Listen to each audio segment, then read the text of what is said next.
Let's mic CM साहब। नमस्कार, let's mic CM साहब में आपका स्वागत है। मैं हूं राखी जैन। हिमाचल प्रदेश के मुख्यमंत्री सुखविंदर सिंह सुक्खू ने कहा कि प्रदेश के कई सरकारी स्कूलों में आधुनिक सुविधाओं से युक्त स्विमिंग पूल बनाए जा रहे हैं ताकि छात्रों को बेहतर खेल संसाधन मिल सकें। मुख्यमंत्री ने बताया कि लगभग 140 स्कूलों को सीबीएसई से संबद्ध किया जा रहा है और प्रत्येक विषय के योग्य व प्रशिक्षित शिक्षकों की नियुक्ति सुनिश्चित की जाएगी। उन्होंने ये भी घोषणा की कि राज्य देश की पहली न्यूट्रिशन पॉलिसी लाने जा रहा है, जिसका उद्देश्य हर बच्चे को स्वस्थ, मजबूत और ऊर्जावान बनाना है। अभी इस वर्ष हमारे 4 गवर्नमेंट स्कूल आ जाएंगे। कई गवर्नमेंट स्कूल में स्विमिंग पूल बनाए जा रहे हैं। आप पहली बार गवर्नमेंट स्कूलों में देखोगे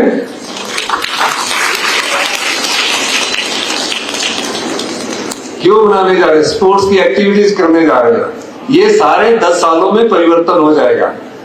अभी गवर्नमेंट स्कूल कैसे है आपके, पहले बात है। अभी गवर्नमेंट स्कूल कैसे शिक्षा के क्षेत्र में 140 सीबीएसई स्कूल करने जा रहे हैं और उसमें 140 में संस्कृत, योगा सब टीचरों की हम नियुक्ति करने जा रहे हैं। प्री नर्सरी से लेकर +2 तक 1200 बच्चों का स्कूल बनाने जा रहे हैं। और जहां लैंड नहीं मिल रही है वहां 50-50 बीघे की लैंड एक्वायर करने की दिशा में आगे बढ़ रहे हैं।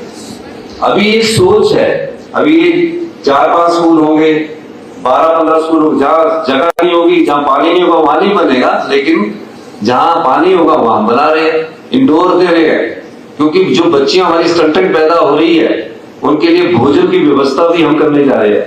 हिमाचल की पहली न्यूट्रिशन पॉलिसी, इंडिया की पहली न्यूट्रिशन पॉलिसी कि हम बनाने जा रहे हैं, जो अभी पाइपलाइन में इस कैबिनेट में आने के बाद विधानसभा में आएगी कि आप क्या खाते क्या हो, किस प्रकार की न्यूट्रिशन वैल्यूज फूड में है। या अभी किसी ने सोचा नहीं है कि क्या खा रहे हैं, हम तो खरीद रहे हैं और खा रहे हैं, कितना बासा खा रहे हैं, कितना ताजा खा रहे हैं। ये सब चीजें हम चेंज कर रहे हैं। तमिलनाडु के मुख्यमंत्री एम.के. स्टालिन ने अपने जन्मदिन के अवसर पर पूर्व मुख्यमंत्रियों C.N. अन्नादुरै और M. करुणानिधि के स्मारकों पर श्रद्धांजलि अर्पित की। मुख्यमंत्री ने राज्य के विकास और सामाजिक न्याय की दिशा में उनके योगदान को याद करते हुए नमन किया।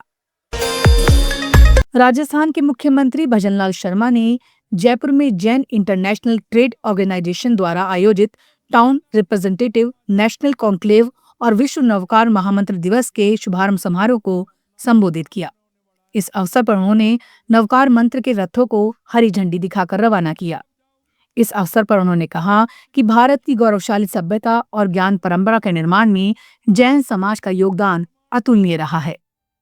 जो हमारे जैन समाज के लोग हैं, मन में बड़ी प्रसन्नता होती है कि वो किसी ना किसी सामाजिक क्षेत्र में अपने काम करके और उसमें अपना प्रभाव उन्होंने बढ़ाया है। इसके लिए भी मैं आपको बधाई देता हूँ। जहाँ भी आप जाओगे, चाहे वो शिक्षा का क्षेत्र हो, चाहे वो चिकित्सा का क्षेत्र हो, या मंदिर का निर्माण हो, या कोई सामाजिक संस्था हो, उसके माध्यम से जो हमारा जैन समाज एक समाज के अंदर अच्छे काम के लिए और उस व्यवस्था के लिए जो काम करता है, निश्चित रूप से मन में बहुत बड़ी प्रसन्नता होती है।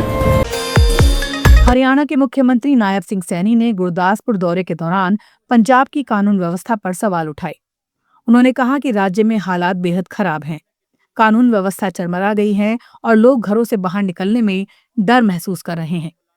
मुख्यमंत्री ने आरोप लगाया कि मौजूदा व्यवस्था के कारण आमजन में असुरक्षा का माहौल है और स्थिति में सुधार के लिए ठोस कदम उठाए जाने की आवश्यकता है। नहीं, देखिए, यदि लोग की मुझे बुलाने आ तो मैं जरूर आना। हर रोज किसी न किसी लोगों का बड़ा दबाव रहता सी कि तुसी पंजाब आ, और पंजाब को बुलाते हैं। मैं कभी किसी को जवाब नहीं देता। देखिए, पंजाब के विच लॉ एंड ऑर्डर की स्थिति बड़ी भयानक है और बड़ी लोगों विच बड़ा भय है। लोग बाहर निकलने से डरते हैं। जिन्हों ने बड़े बड़े वायदे किए सी लॉ एंड ऑर्डर को लेकर के, नशे को लेकर के, जिन्होंने ये गल्लां कीतियां कि असी नशे को खत्म करांगे, अज पंजाब दे विच लॉ एंड ऑर्डर की स्थिति भी खराब है। अज नशा कितना बढ़ गया युवाओं दे विच, ਉਹ ਵੀ ਤੁਸੀਂ ਭਲੀ ਚੰਗੀ ਜਾਣਦੇ ਆ ਕਿ ਕਿੰਨਾ ਯੁਵਾਵਾਂ ਦੇ ਵਿੱਚ ਨਸ਼ਾ बढ़िया ਹੈ। ਔਰ ਜਿਹੜਾ ਰੋਜ਼ਗਾਰ ਦੇਣ ਦੀ ਗੱਲ ਕੀਤੀ ਸੀ, ਕਿਸੇ ਯੁਵਾ ਨੂੰ ਇਹਨਾਂ ਨੇ ਰੋਜ਼ਗਾਰ ਨਹੀਂ ਦੇਣ ਦਾ ਕੰਮ ਕੀਤਾ ਹੈ।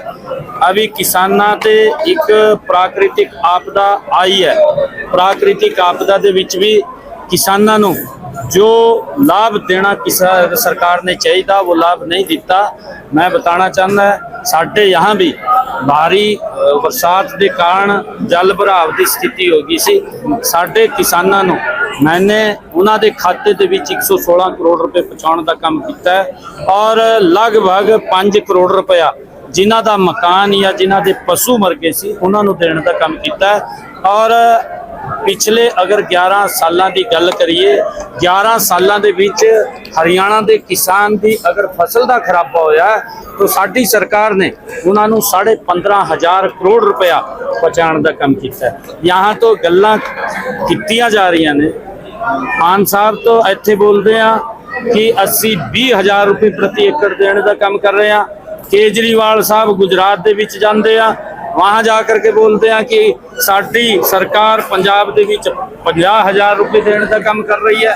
ये झूठियां गल्लां करते हैं। इन्होंने पंजाब के जो वायदे किए, जो सजा भाग दिखाते सी उन्हां ते पूरे नहीं उतरे। अज लोकी इन्हां दा बड़ा इन्हां दे खपा है, इन्हां दे तंग है और इसी कारण पंजाब के लोकी बार बार यहाँ मुझे बुलाने का काम कर रहे हैं। उत्तर प्रदेश के मुख्यमंत्री योगी आदित्यनाथ ने कहा कि होली का पर्व समता और सामाजिक सद्भाव का प्रतीक है, जहां न कोई छोटा होता है और न कोई बड़ा। मुख्यमंत्री ने कहा, जब समाज में किसी प्रकार का भेदभाव नहीं होता तभी होली जैसे रंगों और उत्साह से भरे आयोजन का वास्तविक आनंद सामने आता है। उन्होंने प्रदेशवासियों से आपसी भाईचारे और सौहार्द बनाए रखने का आह्वान किया।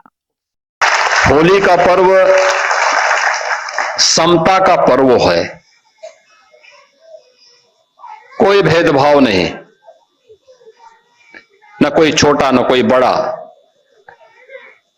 किसी प्रकार का भेदभाव जब न हो तब होली जैसी रंग भरी उत्साहपूर्ण आयोजन हम सबके सामने होता है। और होली के पहले घर की इस खुशी को और ज्यादा बढ़ाने के लिए उत्तर प्रदेश सरकार की डबल इंजन सरकार ने यह सुविधा 2022 में प्रारंभ की थी और मुझे प्रसन्नता है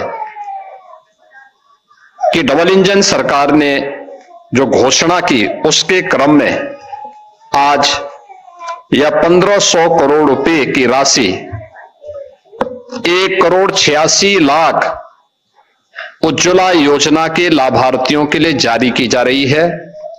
वे अपने नजदीक के जिस भी एजेंसी से उनका कनेक्शन है उस कनेक्शन वहां पर जाएंगे तो उनको होली के पहले या होली जो जिनके पास वो सिलेंडर भरा है या होली के बाद भी उस राशि का उपयोग करते हुए वे लोग अपना एक भरा हुआ सिलेंडर वहां से उपलब्ध कर सकते हैं, ले सकते हैं।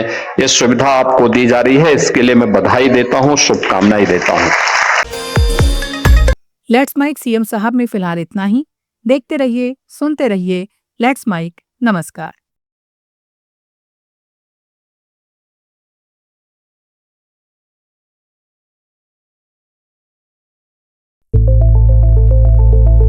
It's time for news. It's time for more than radio.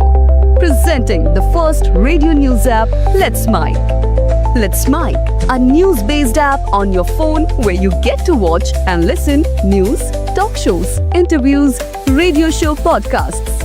On Let's Mic, you get all relevant information of TV, print, radio, podcast, and digital. Let's Mic talks about every segment of life.